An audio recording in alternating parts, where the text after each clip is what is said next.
بسم اللہ الرحمن الرحیم۔ عزیز طلباء طالبات، سید ضمیر جعفری کی خوبصورت نظم آدمی پڑھ رہے تھے۔ اس کے 3 اشعار کی ہم نے تشریح کی تھی۔ آج ہم اس نظم کا چوتھا شعر جو ہے وہ پڑھیں گے۔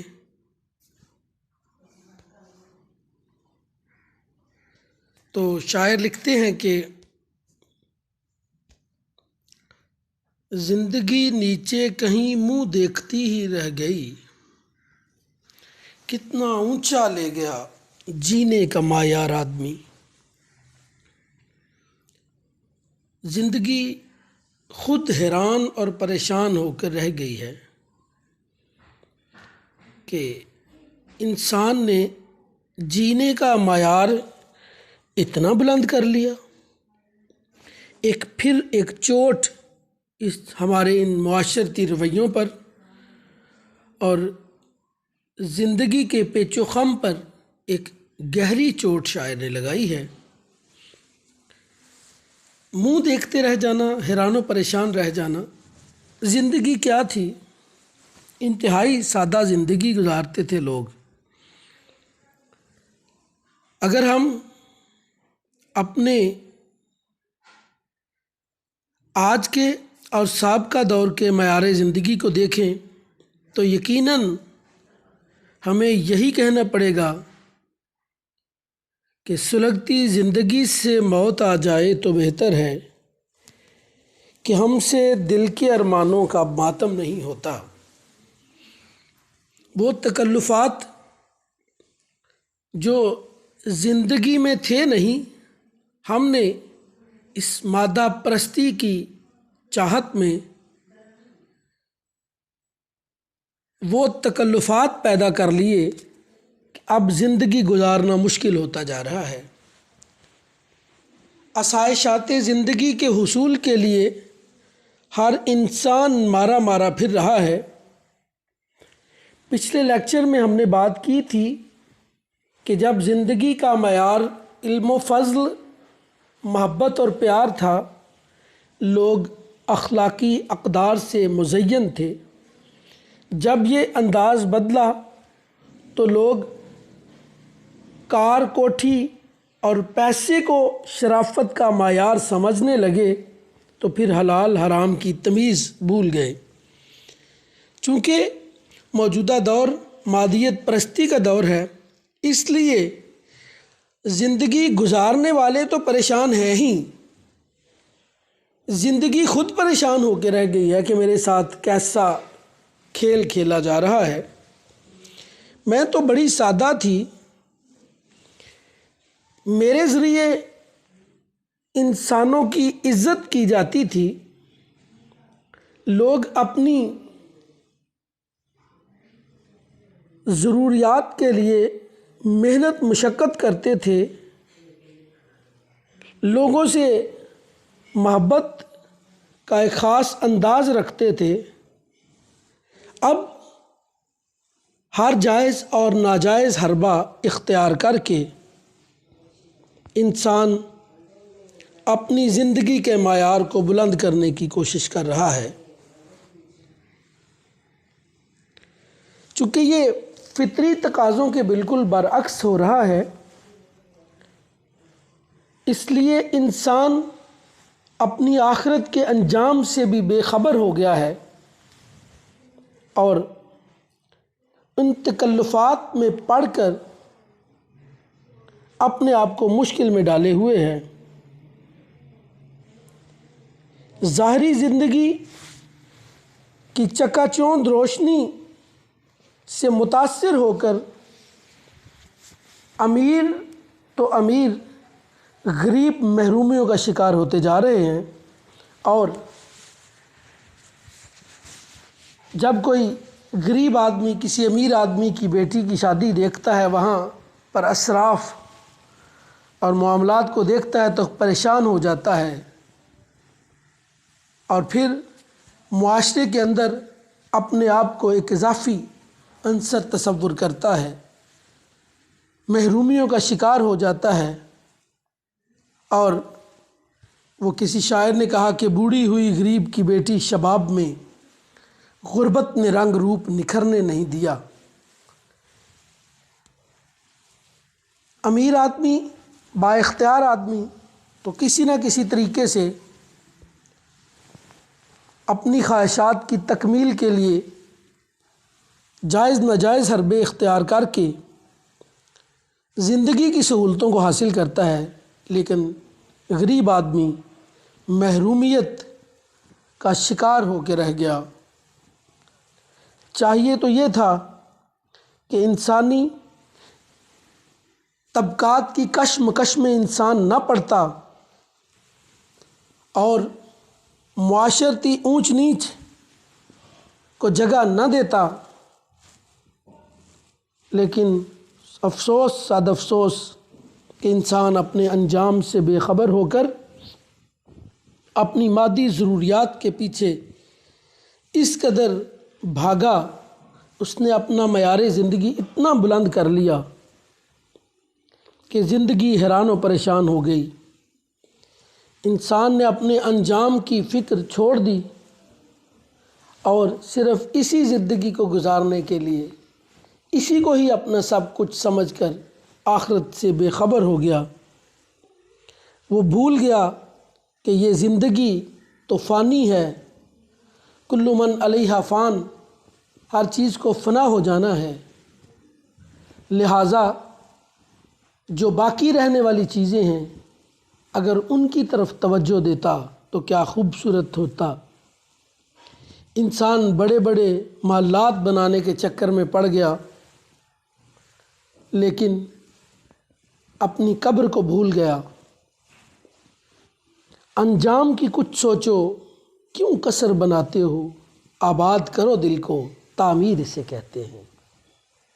کاش جس طرح ہم اپنے گھروں کو تعمیر کرتے ہیں، کاش اس طرح ہم اپنے ذہنوں کی آبیاری کرتے، ہم پیار بانٹتے، لوگوں کی محرومیوں کو ختم کرنے کی کوشش کرتے تو شاید زندگی کا معیار بہت خوبصورت ہوتا۔ اگلا شعر جی کہ عمر بھر صحرا نوردی کی مگر شادی رکھی، قیس دیوانہ بھی تھا کتنا سمجھدار آدمی۔ شاعر نے اس شعر کے ذریعے قیس کا تذکرہ کر کے اس میں قیس کو بطور تلمیح پیش کیا ہے کہ شہزادہ قیس ساری زندگی صحراؤں کی خاک چھانتا رہا، لیکن اس نے شادی نہ کی، تھا تو دیوانہ مگر سمجھدار آدمی تھا۔ شاعر نے شعر کے ذریعے شادی کے بعد پیش آنے والے مسائل پر کڑی تنقید کی ہے۔ ایک تو یہ قیس کا عشق زبان زد عام ہے کہ عشق کرنا تو آسان ہے لیکن شادی کے بوجھ برداشت کرنا مشکل ہے، کیونکہ ہم نے اپنی زندگی کے اندر تکلفات کو اتنی جگہ دے دی کہ سادگی نام کو نہیں رہی۔ چاہیے تو یہ تھا، اسلام تو اس چیز کا حکم دیتا ہے کہ نکاح کو آسان بنائیں اور برائیوں کو مشکل کریں، زنا کو مشکل کریں۔ بدقسمتی سے ہمارے ہاں شادی کرنا، نکاح کرنا مشکل ہو گیا اور برائی جو ہے وہ عام ہوتی جا رہی ہے۔ شاعر نے بڑے خوبصورت انداز سے ہمارے موجودہ دور کے عشاق کا نقشہ کھینچنے کی کوشش کی ہے کہ یہ عشق تو کر لیتے ہیں لیکن شادی کے بعد جو انسان پر ذمہ داریوں کے بوجھ پڑتے ہیں ان کو مشکل سمجھا جاتا ہے، لہٰذا شاعر نے بڑی مہارت سے مجنوں اور لیلا کی مثال دے کر مجنوں کو سمجھدار آدمی کہہ دیا ہے، نبی اکرم صلی اللہ علیہ وسلم کا تو فرمان عالی شان ہے، النکاح من سنتی فمن راغب عن سنتی فلیس منی، نکاح میری سنت ہے، جو اس سے دور ہوا وہ ہم میں سے نہیں ہے۔ لیکن چونکہ ہم نے جس طرح زندگی کو مشکل کر دیا، اس طرح شادی کے بعد جو ذمہ داریوں کا بوجھ انسان پر پڑتا ہے، ہر انسان اس سے نبرد آزما نہیں ہو سکتا۔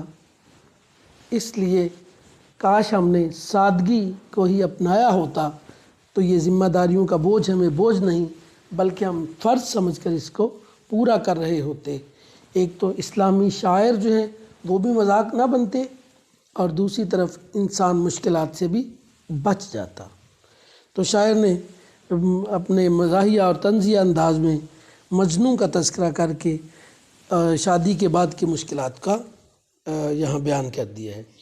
اگلے شعر میں شاعر کہتا ہے کہ دانش و حکمت کی ساری روشنی کے باوجود کم ہی ملتا ہے زمانے میں کم آزار آدمی۔ پرانے وقتوں میں جب مدرسے اتنے نہیں تھے، اسکول اتنے نہیں تھے، پڑھے لکھے لوگ کم تھے، تو اس وقت علم کا اتنا دور دورہ نہیں تھا، لیکن لوگ علم والوں کی بھی قدر کرتے تھے، علم کی بھی قدر کرتے تھے۔ لیکن آج جیسے جیسے وقت بدلتا گیا، دانش و حکمت کی ساری روشنی موجود ہے۔ ٹی وی چینلز پر دیکھیں تو ہر طرف ہمیں علم کے موتی بکھیرتے ہوئے علماء نظر آتے ہیں۔ دانش و حکمت کی ساری روشنی کے باوجود چاہیے تو یہ تھا کہ علم ہمیں یہی سمجھاتا ہے، یہی سکھاتا ہے کہ المسلم من سلم المسلمون من لسانہ و یدہ، کہ مسلمان تو وہ ہے جس کے ہاتھ اور زبان سے دوسرے محفوظ رہیں، اور اسلام ویسے بھی سلامتی کا دین ہے۔ چاہیے تو یہ تھا کہ جتنا علم ہے اس کے مطابق ہمارا عمل بھی ہوتا، لیکن ایسا نہیں ہے۔ حضرت امام غزالی رحمۃ اللہ علیہ فرماتے ہیں کہ علم چاہے نمک کے برابر ہو لیکن عمل آٹے کے برابر ہونا چاہیے، یعنی عمل بہت ہونا چاہیے۔ آج علم تو ہمارے پاس بہت زیادہ ہے لیکن عمل نام کی کوئی چیز نہیں ملتی۔ تو شاعر نے اس پر کڑی تنقید کی ہے کہ دانش و حکمت کی ساری روشنی کے باوجود ساری دانائی موجود ہے، عقل موجود ہے، علم موجود ہے، لیکن دنیا میں دوسروں کو تکلیف دینے والے لوگ بہت کم ہیں۔ اگرچہ انسان سائنسی ترقی کرتا ہوا چاند کی چھاتی پر انسان نے قدم رکھ دیا ہے، انسان نے بڑی بڑی فتوحات حاصل کر لی، سائنسی ایجادات، انقلابات پیدا کر دیے، لیکن انسان کے اندر انسانیت کی کمی ہوتی گئی۔ کیوں؟ کہ روحانی اقدار کی کمی ہوتی گئی، اس طرح انسانی اقدار کی کمی ہوتی گئی۔ جب انسان کے اندر روحانی اقدار ہوں گی، اخلاقی اقدار ہوں گی، تو انسان معاشرتی طور پر بھی مضبوط ہوگا، کیونکہ آج کا انسان مادیت پرستی کا انسان ہے۔ اس لیے دور حاضر کے اندر انسان دوسرے انسانوں کو، خیر الناس من ینفع الناس، تم میں سے بہترین وہ ہے جو دوسروں کو نفع پہنچائے۔ تو آج انسانوں کو نفع پہنچانے والے لوگ کم اور تکلیف دینے والے لوگ زیادہ ہیں۔ اسی لیے کہا جاتا ہے کہ دور حاضر کے ابن آدم میں آدمی پن کی کوئی بات نہیں۔ انسان نے ہواؤں میں اڑنا سیکھ لیا، ستاروں پر کمند ڈال لی، لیکن انسانیت کی معراج کو نہ پہنچ سکا۔ شاعر آج کے انسان پر تنقید کر رہا ہے کہ علم کم تھا تو انسانیت زیادہ تھی۔ آج دانش و حکمت کی ساری روشنی موجود ہے، لیکن انسان کے لیے فائدہ مند نہیں رہا، نفع بخش نہیں رہا۔ شاید انسان مشینی دور میں رہتا ہوا خود بھی مشینی انداز اختیار کر چکا ہے۔ جس طرح مشین یہی نہیں دیکھتی کہ میرے سامنے کوئی چیز کاٹنے کے لیے رکھی گئی ہے یا ہاتھ کاٹنے کے لیے آ گیا ہے، وہ چیز کے ساتھ ساتھ ہاتھ بھی کاٹ دیتا ہے۔ اسی طرح انسانی رویے بھی اسی طرح ہو گئے ہیں کہ وہ بھی انسانوں کے اندر وہ جو انسانیت چاہیے تھی وہ شاید نہیں رہی۔ حضرت علامہ اقبال نے کہا تھا کہ ہے دل کے لیے موت مشینوں کی حکومت، ہے دل کے لیے موت مشینوں کی حکومت، احساس مروت کو کچل دیتے ہیں حالات۔ لہٰذا انسان ترقی تو کرتا گیا لیکن انسانیت کی کمی اس کے اندر ہوتی گئی۔ اگلے شعر کے اندر شاعر کہہ رہے ہیں کہ دل رہینے سوما دستار رہنے میں کدا، دل رہینے سوما دستار رہنے میں کدا، تھا ضمیر جعفری بھی ایک مزیدار آدمی۔ ضمیر جعفری نے اپنے نام کی رعایت سے، دراصل اس نے مخاطب خود کو کیا ہے لیکن سارے معاشرے کو بات بتا گیا ہے کہ ہمارا دل تو گرجا کی طرف جھکا ہوا ہے، دستار ہماری مے خانے کی طرف۔ کتنی مزیداری کی بات ہے۔ شاعر نے اس شعر کے اندر دراصل ہمارے معاشرے کی منافقت کو بیان کیا ہے۔ اس معاشرے کی منافقت جو اب ہر انسان دوسرے انسان کے ساتھ کر رہا ہے۔ انسان ظاہر میں کچھ اور ہے، باطن میں کچھ اور ہے۔ معاشرتی رویوں کے اندر پائی جانے والی منافقت کو آج اس شعر کے اندر شاعر نے موضوع بحث بنایا ہے۔ ایک تو اس کا رخ یہ ہے کہ ظاہری طور پر ہم نماز پڑھ رہے ہوتے ہیں، دلی طور پر ہم غافل ہوتے ہیں۔ عبادت میں مصروف تو شاید ہم نظر آتے ہوں لیکن عبادت میں ہمارا دل نہیں لگ رہا ہوتا۔ ایمان مجھے غالب کہتے ہیں کہ ایمان مجھے روکے ہے تو کھینچے ہے مجھے کفر، ایمان مجھے روکے ہے تو کھینچے ہے مجھے کفر، کعبہ میرے پیچھے ہے کلیسا میرے آگے۔ کیا خوبصورت بات ہے کہ ایمان تو ہمیں روکتا ہے برائی سے لیکن کفر کے اندر اتنی اٹریکشن ہے کہ ہر انسان غلط رویے جو ہے اپنائے ہوئے ہیں۔ اب ہمارا حال یہ ہو گیا ہے کہ مذہب ہمارے پیچھے رہ گیا، کعبہ میرے پیچھے ہے، مذہبی روایت ہمارے پیچھے رہ گئیں، ہم نے کلیسا میرے آگے، ہم نے غیروں کی روایات کو اپنا کر اپنی زندگی کو گزارنا شروع کر دیا ہے۔ یہی وہ منافقت ہے جس کے بارے میں نبی اکرم صلی اللہ علیہ وسلم نے ارشاد فرمایا تھا کہ منافق کی 3 علامتیں ہیں کہ جب بات کرتا ہے تو جھوٹ بولتا ہے، جب وعدہ کرتا ہے تو وعدہ خلافی کرتا ہے، جب اس کے پاس کوئی امانت رکھی جاتی ہے تو امانت میں خیانت کرتا ہے۔ آج اگر ہم اپنے معاشرے کے اندر پائے جانے والے انسانوں کو دیکھیں، اگر اپنی ذات کو دیکھیں تو ہمیں یہ تینوں چیزیں نظر آئیں گی۔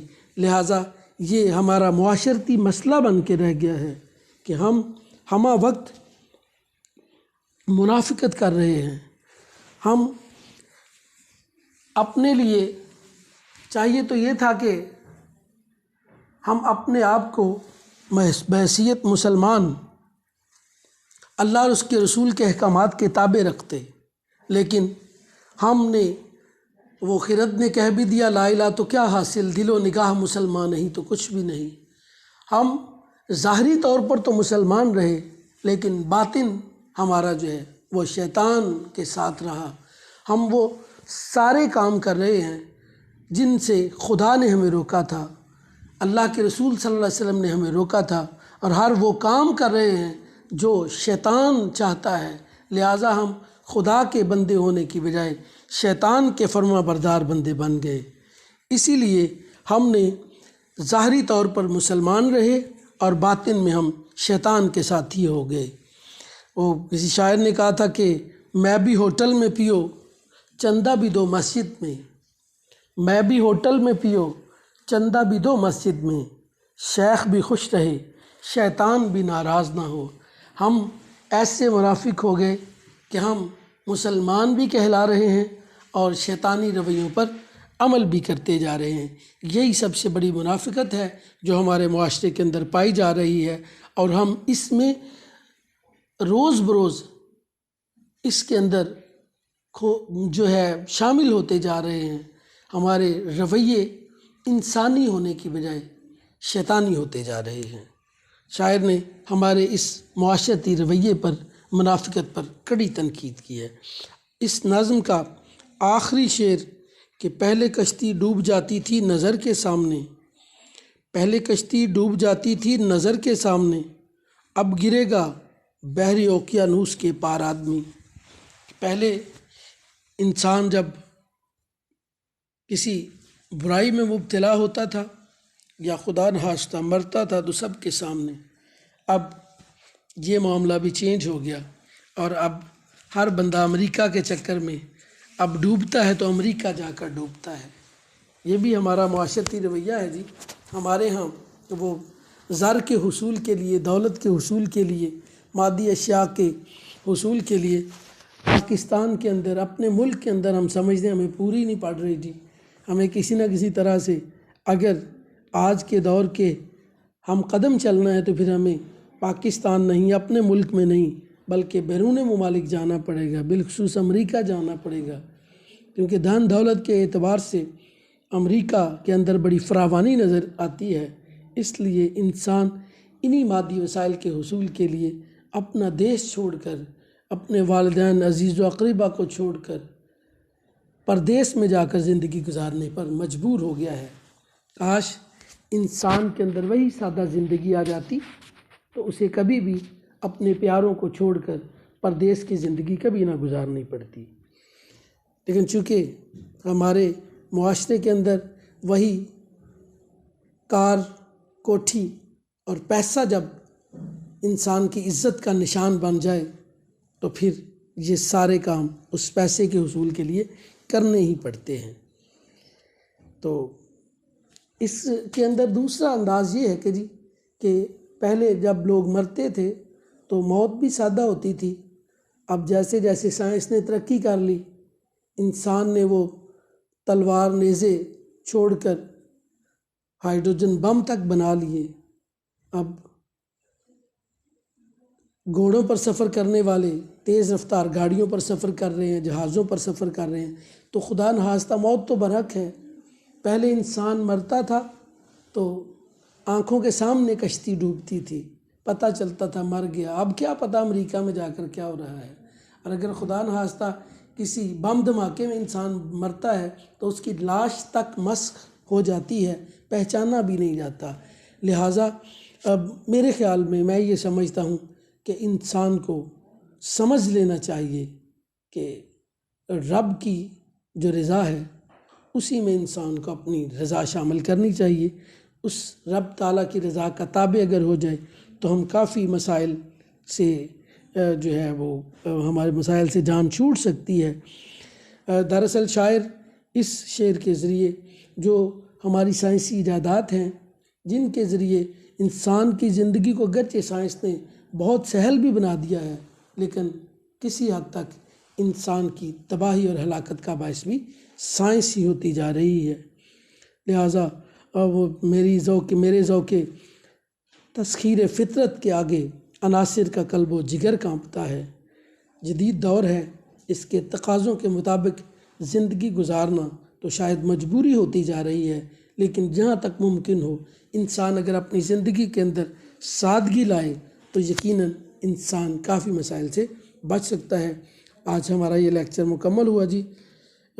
کوشش کیجئے کہ اس کا خلاصہ جو ہے وہ بھی آپ ضرور یاد کیجئے، اور 2 اشعار کی تشریح جو ہے وہ لکھ کر کالج میں جمع کروا دیجیے گا، انشاءاللہ تعالیٰ العزیز ہم اس کو چیک کر کے آپ کو بتا دیں۔